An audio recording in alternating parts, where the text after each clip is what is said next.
आप सबके हाथ में पुराने जमाने के राजा महाराजाओं से भी ज्यादा कम्युनिकेशन का पावर है।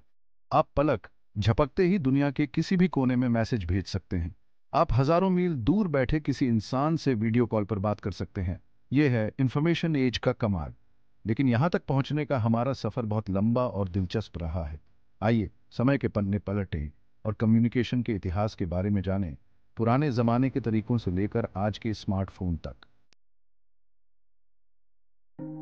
सोचिए, एक ऐसी दुनिया के बारे में जहां न फोन है न इंटरनेट।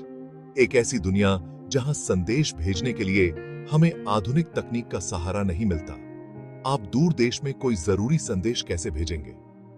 क्या आप कल्पना कर सकते हैं कि बिना किसी इलेक्ट्रॉनिक डिवाइस के संदेश भेजना कितना चुनौतीपूर्ण होता होगा?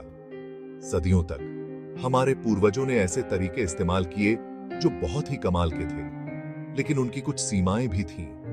इन तरीकों में धैर्य और समय की आवश्यकता होती थी, और कभी-कभी संदेश सही समय पर नहीं पहुंच पाते थे। धुएं से बने सिग्नल के जरिए आसान से संदेश भेजे जाते थे। ये सिग्नल दूर दूर तक देखे जा सकते थे, लेकिन इनका उपयोग केवल सीमित जानकारी के लिए ही किया जा सकता था। खास तरह से ट्रेनिंग पाए हुए कबूतर बहुत दूर तक संदेश पहुंचाते थे। ये कबूतर अपने घर का रास्ता पहचानने में माहिर होते थे और संदेश को सुरक्षित तरीके से पहुंचाते थे। ये तरीके धीमे और भरोसेमंद नहीं थे। कभी-कभी मौसम या अन्य बाधाओं के कारण संदेश पहुंचने में देरी हो जाती थी। लेकिन जंग के समय में ये बहुत काम आते थे। इनसे युद्ध के मैदान में सेनाओं के बीच बातचीत हो पाती थी। सेनापति अपने सैनिकों को निर्देश देने के लिए इन तरीकों का उपयोग करते थे। इन तरीकों से व्यापार में भी मदद मिलती थी। व्यापारी दूर दराज के इलाकों में सामान और दाम के बारे में जानकारी का आदान प्रदान कर पाते थे। व्यापारियों के लिए ये तरीके बहुत महत्वपूर्ण थे, क्योंकि इससे वे अपने व्यापार को बढ़ा सकते थे और नए बाजारों तक पहुंच सकते थे। 19वीं सदी में टेलीग्राफ के आविष्कार ने कम्युनिकेशन में क्रांति ला दी। इसने दुनिया को एक नए युग में प्रवेश कराया, जहां दूरियां अब बाधा नहीं रहीं। पहली बार संदेश कुछ ही मिनटों में एक महाद्वीप से दूसरे महाद्वीप तक पहुंच सकते थे, न कि दिनों या हफ्तों में। यह एक अद्भुत परिवर्तन था, जिसने लोगों के सोचने और काम करने के तरीके को बदल दिया। सैमुअल मोर्स के इस आविष्कार में बिजली के तारों के जरिए डॉट्स और डैश के एक खास सिस्टम का इस्तेमाल होता था, जिसे मोर्स कोड कहा जाता था। मोर्स कोड ने संचार को सरल और सटीक बना दिया, जिससे संदेशों का आदान प्रदान बहुत ही प्रभावी हो गया। टेलीग्राफ का समाज पर गहरा प्रभाव पड़ा। यह न केवल व्यक्तिगत संचार के लिए महत्वपूर्ण था, बल्कि इसने सामाजिक और आर्थिक संरचनाओं को भी बदल दिया। इससे व्यापार तेज हुआ, सौदे जल्दी होने लगे और बाजार की खबरें भी जल्दी मिलने लगी। व्यापारी और निवेशक अब तेजी से निर्णय ले सकते थे, जिससे आर्थिक गतिविधियों में तेजी आई। खबरें तेजी से फैलने लगी, जिससे लोगों को दुनिया भर की घटनाओं की जानकारी मिलती रही। समाचार पत्रों और मीडिया ने टेलीग्राफ का उपयोग करके ताजा तरीन खबरें पहुंचानी शुरू कर दी। दुनिया सिमटती हुई लगने लगी, क्योंकि कम्युनिकेशन के बीच की दीवारें अब टूटने लगी थी। टेलीग्राफ ने एक वैश्विक नेटवर्क का निर्माण किया, जिसने देशों और संस्कृतियों को पहले से कहीं अधिक करीब ला दिया। अगर टेलीग्राफ ने हमें बिजली की रफ्तार से संदेश भेजने की सुविधा दी, तो टेलीफोन ने हमारे कम्युनिकेशन को एक इंसानी आवाज दी। अलेक्जेंडर ग्राहम बेल के इस आविष्कार ने 1876 में लोगों को लंबी दूरी पर तुरंत एक दूसरे से बात करने की सुविधा दी। टेलीफोन ने रिश्तों को बदल डाला। इससे परिवार और दोस्त दूर रहकर भी एक दूसरे के संपर्क में रह सके। व्यापार जगत ने मीटिंग और लेन देन के लिए इसकी कुशलता को अपनाया। दुनिया और भी ज्यादा जुड़ गई, क्योंकि अब अपनों की आवाज सुनने के लिए दूरियों की बंदिशें नहीं रहीं।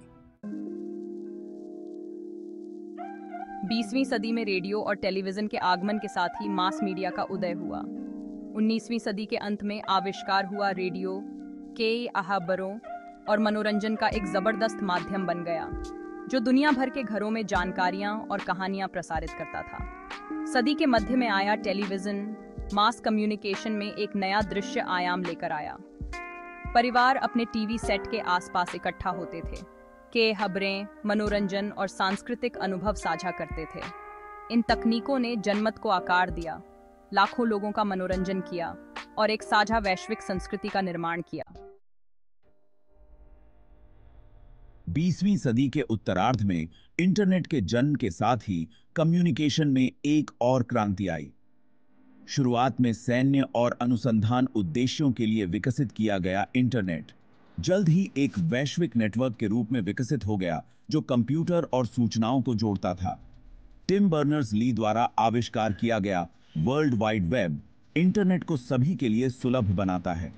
जानकारी आसानी से उपलब्ध हो गई, दुनिया भर में स्वतंत्र रूप से साझा की जाने लगी। पारंपरिक पत्रों की जगह ईमेल तुरंत संचार के एक नए रूप के रूप में उभरा। दुनिया एक डिजिटल क्रांति के कगार पर थी।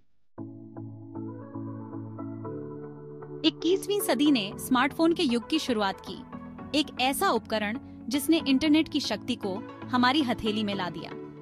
स्मार्टफोन ने फोन, कैमरा, कंप्यूटर और बहुत कुछ की क्षमताओं को एक ही जेब के आकार के उपकरण में मिला दिया। अचानक हम स्क्रीन पर टैप करके सूचनाओं की दुनिया तक पहुंच सकते थे, कहीं से भी किसी से भी जुड़ सकते थे और अपने जीवन को साझा कर सकते थे। स्मार्टफोन सर्वव्यापी हो गए, जिससे हम संवाद कैसे करते हैं, जानकारी कैसे प्राप्त करते हैं और अपने दैनिक जीवन को कैसे नेविगेट करते हैं, यह सब बदल गया। 8वां भाग, सोशल मीडिया का उदय। स्मार्टफोन युग की एक परिभाषित विशेषता के रूप में सोशल मीडिया प्लेटफॉर्म उभरे। फेसबुक, ट्विटर, इंस्टाग्राम और अन्य ने दुनिया भर में अरबों लोगों को जोड़ा, साझा रुचियों, विचारों और रिश्तों के आधार पर ऑनलाइन समुदायों का निर्माण किया। इन प्लेटफॉर्मों ने हमारे बातचीत करने, समाचार साझा करने और जानकारी का उपभोग करने के तरीके को बदल दिया। उन्होंने आवाजहीनों को आवाज दी और वैश्विक आंदोलनों को जमीनी स्तर से उठने दिया। हालांकि वे गलत सूचना, गोपनीयता संबंधी चिंताओं और हानिकारक सामग्री के प्रसार जैसी चुनौतियां भी लेकर आए।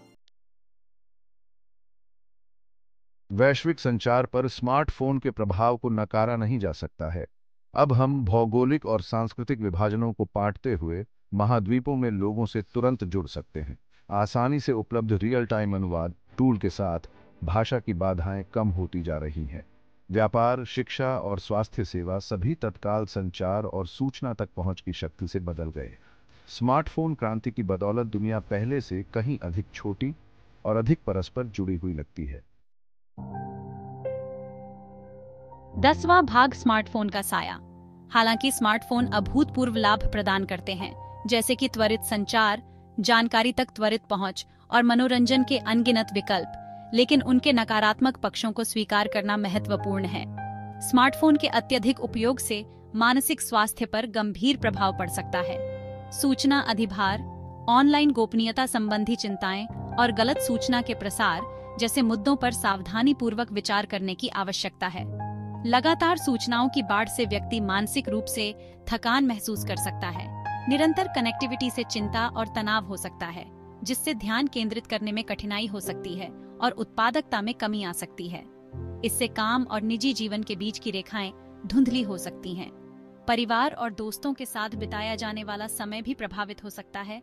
इन शक्तिशाली उपकरणों का जिम्मेदारी से उपयोग करना और हमारे मानसिक स्वास्थ्य और सामाजिक ताने बाने पर उनके संभावित प्रभाव के प्रति सचेत रहना महत्वपूर्ण है। हमें यह सुनिश्चित करना चाहिए कि हम अपने स्मार्टफोन का उपयोग एक उपकरण के रूप में करें, न कि एक बाधा के रूप में।